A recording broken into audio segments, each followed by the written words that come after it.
Hello guys, today I want to show you a game that I played yesterday, an over-the-board game, classical, in the Portuguese Cup, in the quarterfinals of the 2025-2026 season. So it was a club event, and I was playing for my club, Vitória Sport Clube, against Torreense. We were playing at home, which means I was playing white, against FIDE Master Matvi Farima. I know he has a very tactical and dynamic style. And so my plan for this game was to sort of try and play slowly and really keep at bay all of his counterplay and not allow any stupid chances. Now, as we'll see, yeah, it was a heartbreaking game for me. Actually, one of the most heartbreaking games of the last couple years or months for me, because I was really just grinding it out, enjoying a nice steady advantage for most of the game, like 4 hours plus. And in time trouble, just one move and I blundered it all away. Before we begin the analysis, my name is jbarria. I am an international master from Portugal and I make chess content. If you like this video and this format, be sure to drop a like and follow. This video will be quite long as this game was very extensive and complicated, so sit back, relax, and enjoy. Okay, so let's see the game. I open with a Sicilian with a Rasalimo, which is more solid than going for the open Sicilian, which I've also done, quite a lot of times. Okay, we get all this theory, e5, take. It's also possible to take with a pawn. Of course, there are many moves, many lines in each move for white and for black. a4, a5. Now, funny enough, I hadn't really prepared against this move. As far as I was aware, black was sort of not paying much attention to that, playing queen e7. Because the thing is that after a5, which is of course natural, like preventing this expansion, but after knight a3, it's not so easy. Basically, this knight wants to go to d7, and it's not so easy to do that now. Of course, you cannot go knight f6 now because the pawn is hanging. And after queen c7, I'm going knight c4. And again, I'm not allowing knight f6. So with this move order, it's not possible to play knight f6. But he plays knight e7. He was still blitzing it out, and it's like, okay, I realized he was still in like prep, I think, but I didn't know this. But then I came to learn that it's one of the computer's top choices as well. Okay, I developed naturally, bishop b2, queen c7. Okay, one problem that I had in this game, I mean, as I already said, it was the time management. Although it was time well spent, but here it's actually, by the way, it's kind of funny that I ended up having his score sheet, and he took mine with, like, we swapped the score sheets by accident, and I can only see his timestamps on his score sheet, and he can only see my timestamps on my score sheet as well. So I don't know exactly how much time I spent here, but I know I spent a lot, like 16 minutes or something, which is kind of ridiculous because, of course, I'm just trying to get this setup that we got in the game. But basically, what was annoying me is the move order. So if bishop b2, I was kind of worried about bishop g4. Again, I was trying to really prevent all of these tactical and dynamic possibilities. Even before castling, I think bishop, or was it after castling? Bishop g4, and then some f5 ideas. Yeah, I think it was here, and then followed by f5. Like knight c4, I think he can, in some positions, he can go f5. How was I thinking about this? I think it was f5 here. It might have been something like this. I can't remember exactly. Or was it some b5? I know there were some issues which were probably mostly in my head, but still. There was something I wasn't liking here. 95, pawn takes e4. Maybe this was one line, and then this knight will be pinned. And if I take with the bishop, then still f takes e4. Yeah. Probably this is not that clear. Something like this. Take, or maybe the other way around. Take the bishop first, then take on f3. And something like this was kind of annoying me. So okay, I spent a little bit of time, probably too much, thinking about these details. Yeah, eventually played it, and he played queen c7 instantly. Okay, eventually after bishop g4, I was going to play also not h3, I don't think, because this, I think he actually does grab the pawn, and the queen is not really in any kind of trouble. But eventually, after f5, I was going to play something else. I can't even remember. It's not that important. So we get to a position like this, which was what he was trying to get. It's also what I was trying to get. Okay, queen e2. So in these Rossalimos, the game is very slow, and white's position always looks a bit better because my pieces are just flowing a bit better. For example, this knight here, I didn't really understand what his future was. The bishop, of course, is not the greatest piece, but the structure is quite compact, and there are no breakthroughs, any immediate breaks. So black is just very solid. That's kind of the verdict of this. Now, I was considering he might go for knight c8, for example. I think it's a natural move, trying to exchange this poor knight on e7. And I was thinking to play some plan like king h1, and then, for example, trade queen e3, preventing like stopping his bishop from improving with bishop h6, and then something like knight g1. I feel like this is because my break, if we think about it conceptually, my break is going to be with f4. So I feel like this plan makes sense. Knight e2, rook f1, shoot for f4 at some point. Computer says this is just equal. Okay, he goes g5. He lashes out with g5, which is a bit too much for the position. It permanently shuts off this bishop and weakens the f5 square. And here I spent half an hour, right? Again, I was taking really a lot of time trying to make sure that I had everything under control and trying to play solid, play good moves. And again, I think it was time well spent, even though my next move, the computer doesn't think it's best for a very specific reason. So I have many options here. The most intuitive thing for white to do is to play knight h2, because immediately I want to reroute my pieces to exploit the f5 square. So for example, I considered knight g4, knight f4, queen f3, h5, knight e3. But the problem is that I'm a bit slow, and the main thing that was annoying me is that I can never get rid of this knight on f4. And I felt like this was just sort of blocking the king side, and even though black is not really mating me anytime soon, I couldn't see exactly what to do. For example, b5 was a move, and then queen d7, knight f5. Okay, I ended my calculation, my thought process here around this point, and I thought black actually had quite a decent position. I couldn't really see what to do. In the analysis, I then considered knight f5 with the idea that he cannot take the pawn because he's dropping c6, and this one is more important. Again, I'm not getting mated on the king side, and now the position starts to open up, and his positional weaknesses start to surface. But instead, the computer just points out rook f8, and black is doing just fine. He calls this zeros. Basically, white is going to have to sacrifice a pawn on f5.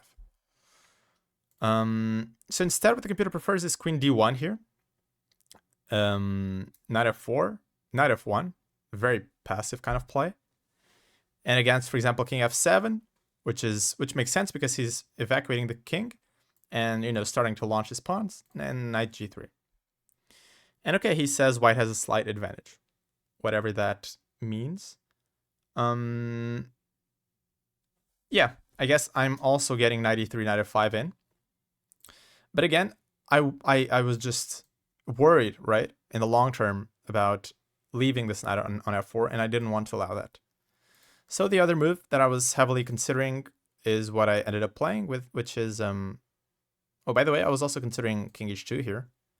Knight g6, knight g1, also like a typical kind of way to meet this knight on f4. For example, knight f4, I can play like queen somewhere, let's say even d1, or yeah, let's say d1, and then going g3. But I thought this was very slow as well, and I wasn't sure. I was thinking mostly about queen f1, I think. But still, you know, after g3, knight g6, I'm also creating some weaknesses around my king. It's not so clear where this knight is headed now, so I didn't love this. Okay, eventually the third move that I was considering is what I went for, which is h4. So I'm opening up my king's position a little bit, but okay, it's a calculated risk, right? And he plays h6, which I expected. Instead, I mostly considered g4, knight h2, and h5. And I thought white was getting a nice position, a nice advantage after f3. Now he can try to do a couple of things. For example, if g3, I just go knight f1, and I'm taking on g3 next. For example, something like knight g6, knight g3, and knight h4, or knight f4. It doesn't really matter. Let's say like knight h4, knight f5, knight h5. Yeah, black's compensation is not really enough, and it's probably black who's going to have more problems with the king, actually. Instead, he can take, but I'm just taking with the queen, and then this is just a sitting duck on h5. And again, his king's position is starting to open up, and that just makes the positional advantages more evident for white. And so this wasn't great. Instead, I mostly considered what he did, which is h6. And here I simply played g3.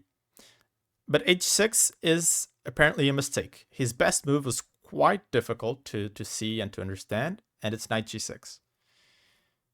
I still consider this, and I thought after hg, the point is knight f4, and I thought I could play something like queen e3, and I just wasn't sure what exactly he had in mind in a position like this, because if he takes, I take, and you know, I'm attacking the bishop, and I'm just up a pawn, after all. I'm just up a pawn. This e5 pawn is a weakness, and so on. But the computer says that after rook e8, my extra pawn is not worth that much at all. It's this one on g2 or this one on f2, depending on how you see it.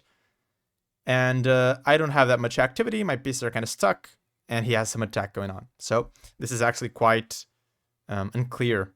Not exactly what I had in mind. Instead, the computer prefers queen f1 and to play like this, but the position is still completely unclear and open. Anyone can win, and I would probably take black.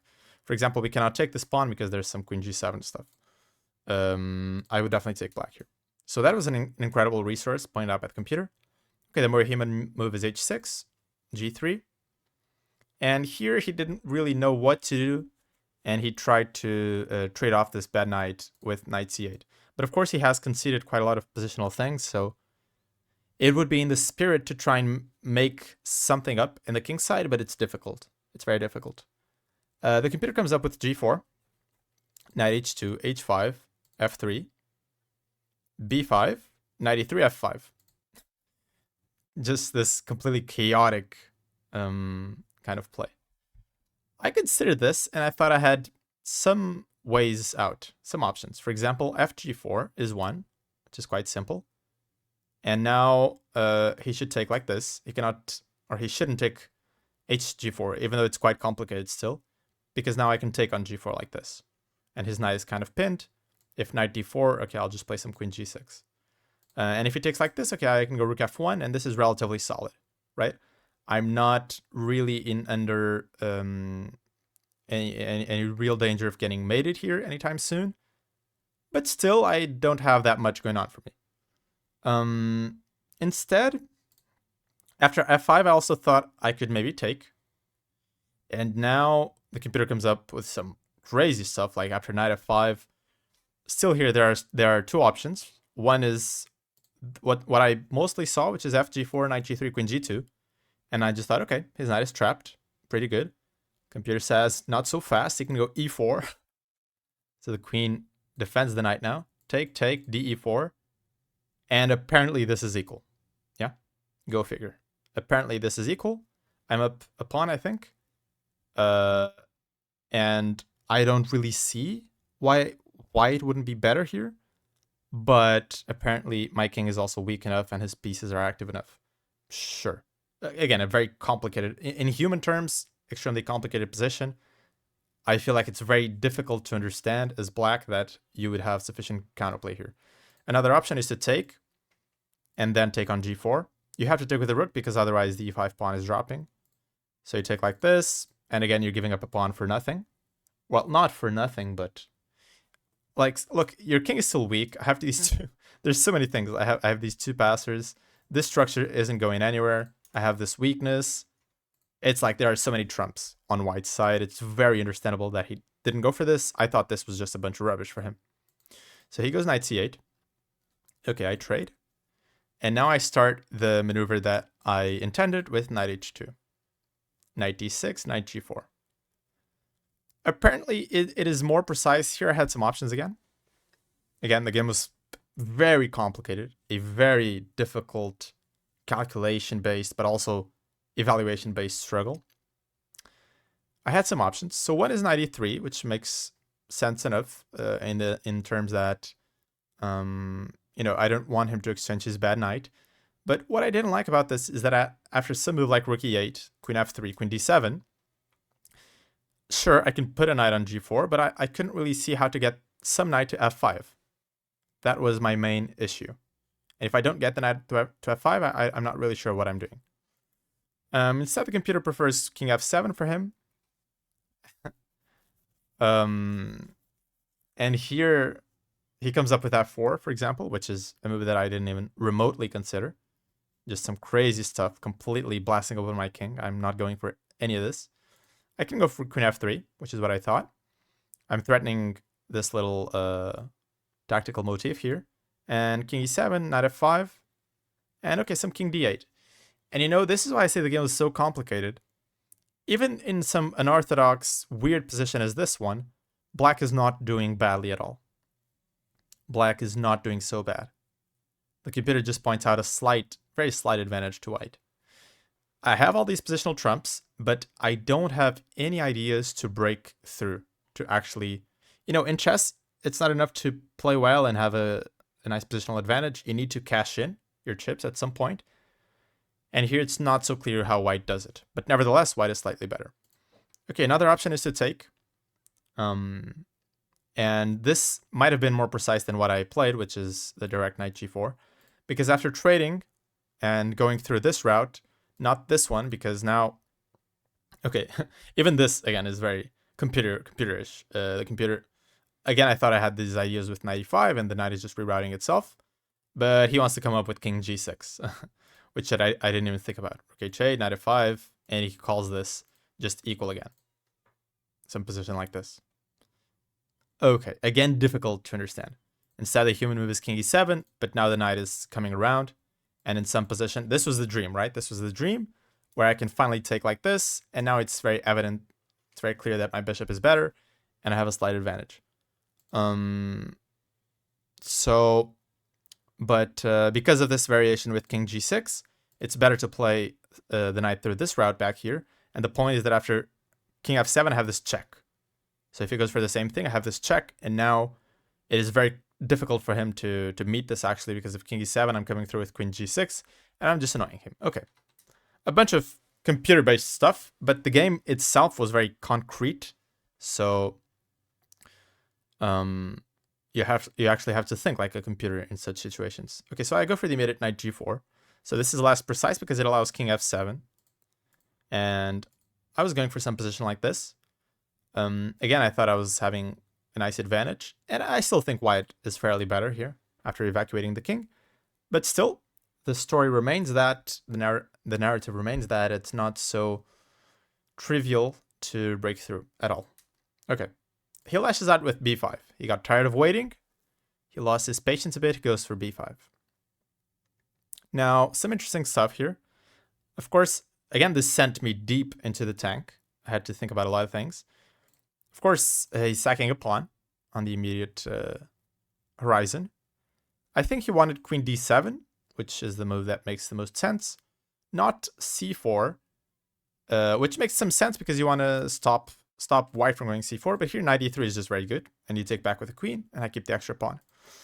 Instead, queen d7 and then queen b5 was not so easy to evaluate for me. So I still like the fact that I gained some new targets and I'm opening up the position a bit. What I don't like is that ironically, I'm opening up the position on the queen side, and I'm giving him more lines to work with and more counterplay. And here I wasn't sure where to put the bishop, and it's actually quite important. So it turns out that bishop a3 is the correct move. If bishop c3, which is arguably more logical, he goes rook fb8, I thought, and now he's not allowing me to fight for the file because he'll just give up the queen for the two rooks. And after some attack like this, which is always going to be my idea with queen h5, now he gets queen e8. And this is very important. In the same line, so he stops queen h5. In the same line with bishop a3, he doesn't get queen e8 because the c5 pawn is dropping. And so I'm getting queen h5 in next. And the computer just claims white is winning. Black is just dead here. Yeah. I couldn't see this plan fizzling out with all of this clarity. In the immediate time frame, I couldn't really understand if I wanted my bishop on c3 or on a3. I couldn't foresee all of this stuff.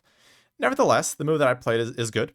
I kept playing solid and well. Knight e3. So I'm just saying, okay, if you take any of these pawns, I'm just taking back, and the structure is completely paralyzed, and you don't have any counterplay again. So he tries to make something up, rook a b8. On the next couple of moves, it's always going to be best to go for the same type of thing, trade twice on b5. I'm quite proud of this cheeky little move, bishop c1. So the point is that I want to reroute the bishop. Well, he's threatening to take right now and hit the bishop. I want to reroute the bishop to d2, but if I go through c3, I'm allowing b4, b3. So I go through c1, rook d8, bishop d2, b4, and rook ab1. Now, I'm stopping b3, and I was still heavily considering it, like some b3, because then the d3 pawn is loose and so on. But the problem is always that a5 is going to be hanging as well. And this is going to be the main theme around the next couple of positions. So he goes queen d7. That's a good move. I try to swing the rook over. Okay, he tries to make my life a bit more difficult. And I avoid the triple repetition with rook h1. By the way, this was a team event, as I said, a club event. And at the time, I took a look at the boards, and all of our boards were very safe, and our board 3 was definitely going to win. And I thought, okay, I have a great position. There's no reason for me to make a draw. And then I lost, and we got kicked out of the tournament. It happens. He goes g4. King g2, king f7. He needs to evacuate the king and swing the rooks over. And I went rook h4. The computer points out f3, but this is very complicated and not even objectively that great for white. Take, b3 is always going to be the counterplay. So my queen has left the e2 square, so b3 now is going to be more powerful because this pawn is going to be loose. Rook h8 is definitely not the way to go. This was like the dream. Something like this. And some position like this, I just have a huge positional advantage, and my queen has opened up. I have all the... I'm practically winning here. b3 instead. Now a couple of things. If I take cb3, this is not ideal because he takes and goes rook d4. And surprisingly, I have quite a lot of difficulty simply defending this pawn. It's not so easy to find a move here. If I go bishop a5 directly, he takes. And now I only consider like trading on b8 and playing something like knight c2. But this is no good. This is really not good at all. Like all of my pieces have left the king side. Queen h5 is, his king is kind of open, but he always finds some safe haven. And here he has many moves. For example, rook a8 or rook b2, rook a2. And the best is even rook b3. And the computer actually says that now it's black. That's winning because it's my king that's going to be in shambles. Instead of this, rook bc1 is the precise move here. And after rook h8, take, knight f5, queen a7, it's still a mess. This is still a mess. He's taking on a4, protecting the c2 pawn, and I'll get it back at some point, but it's still not so clear. So going back, I went rook h4, and I was expecting the game to go in a direction like this. Rook h8, take, and I wanted to play f3 at some point. Take, and again, my dream, there are many moves that black could do to improve on this, but my dream was to get this in, right? Knight f5, take, and I have the dream scenario. I wasn't sure whether this was enough to win, but okay, I'm definitely not losing here because his king is too open. A couple of things. The computer finds a ridiculous animal-like plan of trading first, then going rook h1. So doing my idea, but in a better execution. But the real surprise comes here. Basically, black just waits, and it's not easy for me to make progress at all. If I go f3 and trade, that's always met with b3, and he's got counterplay. But the computer, just take a look at what he comes up with. Queen d1, king f1, king e2, queen e1, and now king d1. That's why I shuffled the king and the rook, like the king and the queen like this, sort of like the Greek opening. And now, to complete his plan, knight f1, bishop c1, knight d2, knight b3, and white wins. Because the knight is collecting the pawns. Okay, I didn't analyze this deeply enough. Maybe black has some defense, maybe he doesn't. But nevertheless, like, you know, considering in a real game, considering that you have all the time in the world, and black doesn't have any threats, meanwhile, and you can just shuffle your pieces however you want, this is practically impossible. But I just thought I'd show this computer, like this crazy computer bullcrap. Okay, instead the game went like this, and now b3 is the right move. So again, as I said, rook h8 was not going to be it. But f3 is not the correct or the most precise move, because again, he gets this counterplay. Now in the game, I was considering this for a long time. Again, as I said, my downfall is going to be based on the time pressure. It's not an excuse. I mean, it's just what it is. I should have managed my time better. What was I trying to say? That, yeah, f3. I was calculating this out for a long time here, even before I went for h1. I think maybe here I had around 14 minutes, and in just 1 or 2 moves, I was down to 3. And I was trying to calculate all this out, right? So this rook h8, take, f3, take, b3, and now, okay, he takes, queen h5. So double attack on the king and the bishop, and I didn't think he had a move here. For example, king g8, I collect this bishop, he gets mine, I go king f3, and I was so happy when I found this idea, because the knight, as is so, you know, famously called, is like the best friend of the king, and it defends all the squares around him. So the queen has no checks, and this bishop is just terrible. And okay, his king is terrible, and the structure is terrible, and I thought I was winning. Computer, amazingly enough, gives this triple zeros. Bishop g7, queen c6. I get all the pawns. He goes queen d3, and apparently I cannot get out of here. I cannot get out of this. I cannot entangle here. So just zeros, yeah? Cold, hard-blooded computer. Instead, king g7, I also thought I was getting something. Computer says draw. Again, check. And this position, I thought I had chances. Computer still unfazed. Okay, but at least in human terms, this is incredibly hard to find. The problem is I was calculating all of this when he had a better move, which he found, and that's b3. I trade. I get the pawn on a5. And now comes, now the climax of the game will arise in a couple of moves. He should have taken with the queen, the safer option, trade, bishop b6, rook a3, a5, and I thought I had some chances here, you know? I thought I was pressing, because, first of all, I thought I had very skim chances of losing, and I thought I had some pressure. I had this outside passed pawn. His structure is fixed. And I can maybe target these ones. If he ever goes bishop f8, okay, the rook comes around. But the computer, again, calls this just a draw. That's fine. I think this is kind of promising and difficult to play for black, probably. Some active move like queen a7 is not going to do it. Queen a4, knight f5, take. And again, once I get knight f5 and he takes, this is going to be winning because my queen opens up and his king becomes too exposed. So queen d3 is the correct move. Instead, he goes rook d3. I wasn't understanding anything at this point. Maybe he was just playing for the time, and I guess it worked out in the end. Because his king is still super weak, and it's like, how are you not getting mated here? And you are. It just turns out that I don't have the time nor the skill, the chess skill, to win this under time pressure. Bishop b6, this is a good move. So here, if queen d6, for example, queen c2 is strong, and he cannot defend the c5 pawn. If he goes bishop f8, I'll just take, and the rook's hanging. That's easy enough.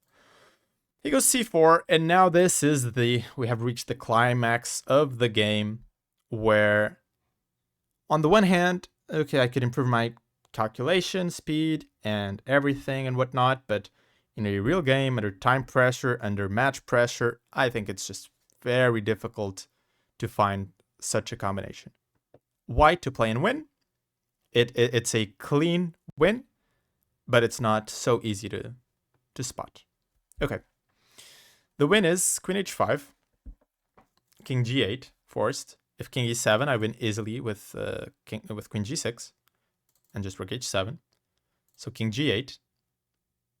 And now, of course, I have this perpetual, but I don't particularly want to draw. I'm still much better, I think.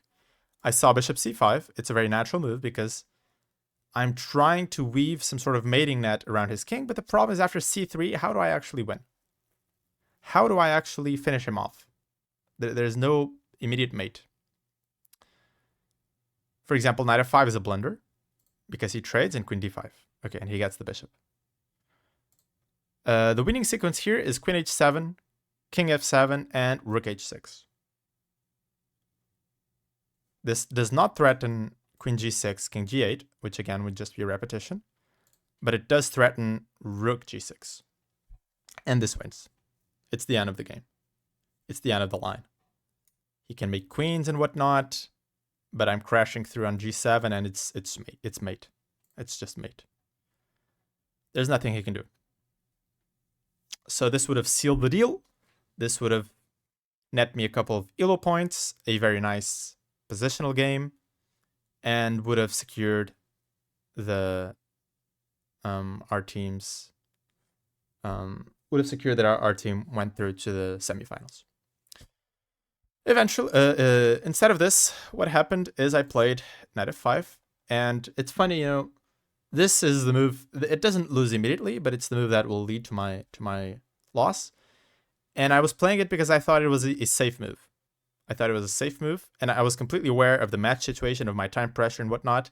I was completely aware that I could lose this, and I wanted to play it safe. And ironically, this move that tries to play it safe basically made me lose the game. So he takes and goes for the check. Of course, he cannot take, or he shouldn't, because I'm taking on c4. And I was just, you know, I was itching myself to get to a position like this where on the one hand, I can never lose. Now I really can never lose because I'm just so safe. And on the other hand, I think I'm probably even winning. Instead, he goes queen d5, of course. And here, I started missing some things. So when I went for this, I didn't see... I didn't see two things. One is that after queen e4, I thought we were getting an endgame, where I was, you know, completely safe and better. But I missed that this is not checkers, and he can just ignore my move, push forward with a pawn, and he's actually queening. So this is losing. That's not what I went for. The second thing that I missed is that after king h2, he has this freaking rook d1 idea with the mate. And it's not easy to stop at all. Okay, under time pressure, I also considered king h3. But my philosophy is always that in time pressure, like in deep time pressure, you shouldn't really try and be creative or be fancy or whatever. Just play the most natural move. So king h2 is still fine, but the position is just incredibly difficult to defend now. I have to go rook e4. He goes c3, very easy play. And now I saw the move that draws, but again, I wanted to play it simple and safe. So I'm not sure if it's the only move, but one of the moves that draws is bishop e3. So the point is that the bishop wants to, first of all, in the game, it got disconnected with c5, and that was basically the reason for my demise. And also the bishop, controls this promotion square at some point. Of course, I'm hanging the rook, but his rook is also here. There are some things to calculate, for example, like rook h1. I need to take. He takes. I play the king, like king h2. Now there are a couple details here. If queen f5, I go queen c4, and I'm probably even better, or mating. And if queen a4, I get queen h5, and bishop c5 next. And again, this is very promising. Maybe king g8 is just a draw, probably. But yeah, I could even find some idea. I'm not sure. But at least it's a draw. Okay, I saw that, but there are other moves. And look, with 2 minutes on the clock, you cannot be sure about these things. There's rook a1.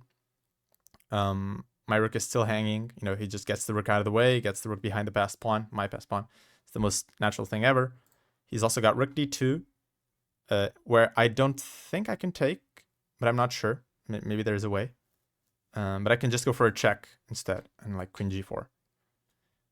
Look, it's so incredibly easy to just miss a move and blunder away the whole game.